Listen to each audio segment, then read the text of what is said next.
In this paper we study the impact of the expected collision feedback on user perception and interaction with virtual crowds. We examine the effectiveness of commonly used collision feedback techniques, auditory cues and tactile vibrations, as well as inducing participants to expect that a physical bump with a real person might occur. Previous studies have focused on how factors like eye gaze, appearance and affect users' behavior in dynamic or static crowded virtual environments. Other studies focused on how vibrotactile devices affect people's locomotion in virtual crowds. Our study investigates common collision feedback techniques as well as studying a novel expected collision feedback technique, which we call collision belief. We equipped participants with a virtual reality head-mounted display, a mocap suit and 2 armband devices for vibrotactile feedback. We introduce the studied expected collision feedback factors. Here, we present how each factor works in the adaptation scenario participants must perform before the tasks.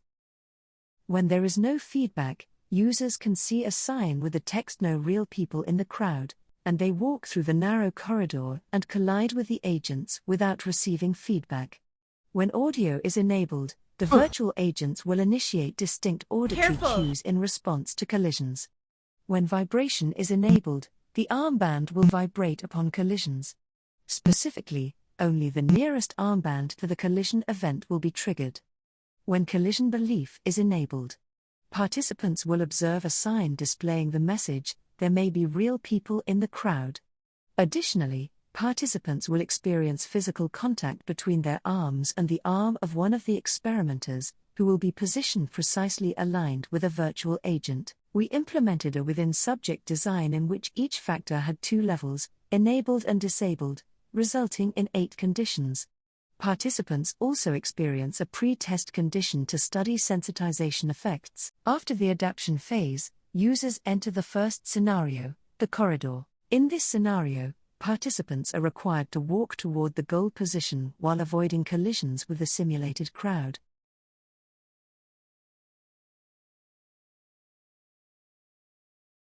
They can choose to walk through a shorter direct path that has more probability of collisions or a longer detour path that offers a wider, clearer, collision-free way.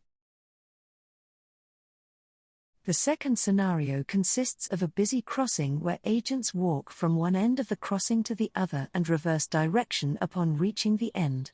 Participants are positioned at the intersection. Their task is to navigate through this crowded area and move toward their goals.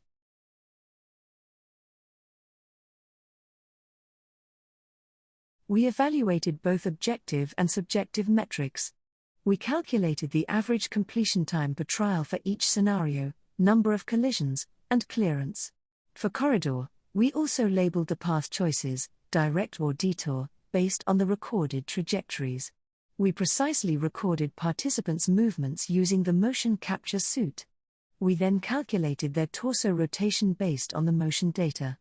We also collect participants' ratings on presence and copresence through a questionnaire for each condition.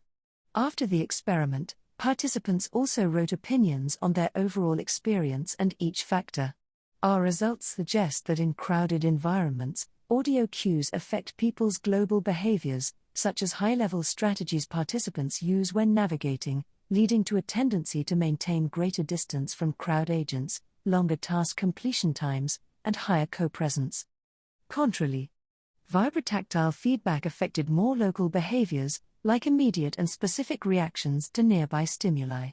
For instance, participants rotated their torso to dodge close virtual characters or react with the vibrotactile feedback. Our results demonstrated that when participants believed real people existed within the virtual crowds and actual risk of collision may exist, the chances of choosing a safer path increased. In addition, collision belief amplified their sense of being truly present, as they focused more on the virtual environment to avoid collisions. However, interestingly, when audio came into play, it broke the collision belief. It suggests that participants realized no real person was walking when virtual agents reacted to collision with audio. However, enabling vibrotactile feedback further reinforced the collision belief.